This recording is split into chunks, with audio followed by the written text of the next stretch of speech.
आपलं नाव काय आणि कुठून आलात आपण?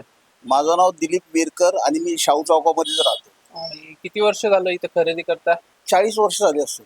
So आता एवढे 40 वर्ष तुम्ही इथले तेल किंवा अनेक पदार्थ वापरताय, So काय सांगाल त्याच्याबद्दल? काय नाही, योग्य आणि रास्त भाव आहे हम्म. आणि व्यवस्थित मिळतं. सचोटीने चाललेला आहे व्यवहार. आणि काय खरेदी काय- करता तुम्ही नेहमी? काय जे घरचे लोक सांगतील ते तेल वगैरे घेऊन जायचं, कुठलं जे तेल योग्य नेता? वाटत. कधी शेंगदाणा घेऊन जातो. आणि आता काय फरक जाणवतो रिफाईंड ऑइल आणि लाकडी घाण्याच्या तेलामध्ये? नाही, याच्या चवीच्या बाबतीत किंवा सुगंधाच्या बाबतीत कसं वाटतं तेल? नाही, चवीला बरं आहे. अच्छा, म्हणजे आम्हाला काही त्रास होत नाही, म्हणजे व्यवस्थित आहे, व्यवस्थित, असं बरोबर म्हटलं बरोबर. पाहिजे. तर एवढी वर्ष तुम्ही वापरताय, एका शब्दात सांगायचं असेल तर काय सांगाल? नाही, मला तर योग्य वाटतंय की सर्वसाधारण लोकांनी इथनंच खरेदी करावं. ओके, धन्यवाद आमच्याशी बोलल्याबद्दल. थँक्यू. आभारी.